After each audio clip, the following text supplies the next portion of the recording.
একদিন একটি লোক তার ছেলেকে নিয়ে ট্রেনে কোথাও যাচ্ছিলেন। ছেলেটির বয়স মোটামুটি 25 বছরের কাছাকাছি ছিল, কিন্তু 25 বছর বয়স হওয়া সত্ত্বেও ছেলেটির জন্য ব্যবহার একেবারে বাচ্চা মানুষের মতো ছিল। স্টেশন থেকে ট্রেন ছাড়তে শুরু করলো, আর একটু স্পিড নিতেই ছেলেটি চিৎকার করে তার বাবাকে বলতে থাকলো, বাবা দেখো বাইরের গাছগুলো যেন খুব স্পিডে ট্রেনের পিছনের দিকে ছুটছে। সামনে বসে থাকা দম্পতি একটু ইতস্তত বোধ করলো এবং একজন আরেকজনের মুখের দিকে তাকিয়ে থাকলো। এরপরে ক্রমাগত সময় পার হলো, ছেলেটি আবার বাইরের দিকে তাকালো আর তাকিয়ে চিৎকার করে আবারও বাবাকে জিজ্ঞেস করলো, বাবা দেখো বাইরের মেঘগুলো যেন আমাদের সাথে সাথেই ছুটছে। তখন সামনে বসে থাকা দম্পতির মধ্যে মহিলাটি পুরুষের দিকে ভুরু কুঁচকে তাকালো। পুরুষটি একটু ইতস্তত বোধ করেই ছেলেটির বাবাকে জিজ্ঞেস করলো, আপনার মনে হয় না আপনার ছেলেকে ডাক্তারে দেখানো উচিত? বাবা কিছু সময় থমকে থেকে উত্তর দিলেন, একদম ঠিক বলেছেন, আমি ডাক্তারখানা থেকেই ফিরছি।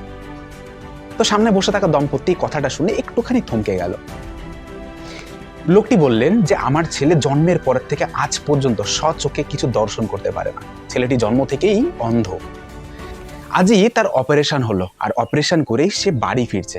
এই পৃথিবীর সমস্ত কিছু সে আজ স্বচক্ষে নিজে দর্শন করতে পারছে, আর তাই সবকিছু তার একেবারে বাচ্চা মানুষের মতো ব্যবহার মনে হচ্ছে। এই শুনে সামনে বসে থাকা দম্পতি একটু ইতস্তত বোধ করলো এবং খুব লজ্জায় কাতর হয়ে পড়ল। আমাদের সাথে এরকম অনেক ঘটনা ঘটে। আমরা যখনই কোনো মানুষকে দেখি, আমাদের দৃষ্টিভঙ্গির ওপরে যখন সেই মানুষ আমাদের মনের মতো হয় না, তখন তার ব্যাপারে আমরা কোনো মন্তব্য রেখে দিই। কিছু না জেনে, কিছু না বুঝে কোনো মানুষের ব্যাপারে কোনো মন্তব্য রাখা সব থেকে বড় ভুল। মনে করুন আপনি কোনো স্টেশনে দাঁড়িয়ে আছেন, আর হঠাৎ করে আপনার ঘা ঘেঁষে কোনো মানুষ খুব দৌড়ে ছুটে বেরিয়ে গেল। তখন আপনি বাজে ভাষায় তাকে কোনো মন্তব্য করবেন, এটা না জেনে যে তার ব্যাপার অন্য কোনো ঘটনা ঘটেছে কিনা।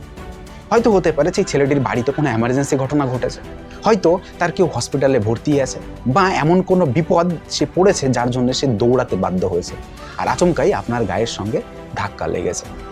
কিন্তু আমরা পরের ঘটনা না জেনেই সবসময় আমাদের দৃষ্টিভঙ্গির ওপর নির্ভর করে আমরা কোনো মানুষের মন্তব্য করে দিই। কিন্তু আজ থেকে আপনি এই জিনিসটি করবেন না, কারণ আপনি লোকের থেকে আলাদা, আপনি মানুষের থেকে একেবারে আলাদা, একেবারে ইউনিক। তাই আজ থেকেই আপনি কোনো মানুষকে কোনো মন্তব্য করার আগেই নিজের দৃষ্টিভঙ্গির পরিবর্তে তার দৃষ্টিভঙ্গি দিয়ে ভাবতে শুরু করবেন, এবং তারপরেই আপনি আপনার মূল্যবান বক্তব্য রাখবেন। দেখবেন এতে করে আপনার দৃষ্টিভঙ্গিও বদলাবে, আর ক্রমাগত মানুষের কাছে আপনার ভ্যালু বদলাবে, এবং আপনার একটুখানি চিন্তা ভাবনা বদলানোর পরেই আপনি দেখবেন আপনি আর 5টা মানুষের থেকে একেবারে আলাদা হয়েছে। আর এই ভিডিওটিকে অবশ্যই শেয়ার করুন, লাইক করুন, কমেন্ট করুন, আর এরকমই ভিডিও আমরা লাগাতার এই চ্যানেলে পোস্ট করতে থাকি। তাই আমাদের সাথে থাকুন, আমাদের সাথে যুক্ত হয়ে আমাদেরকে সাপোর্ট করুন। দেখা হচ্ছে খুব তাড়াতাড়ি নতুন একটা ভিডিও নিয়ে। Change your thought, change your life.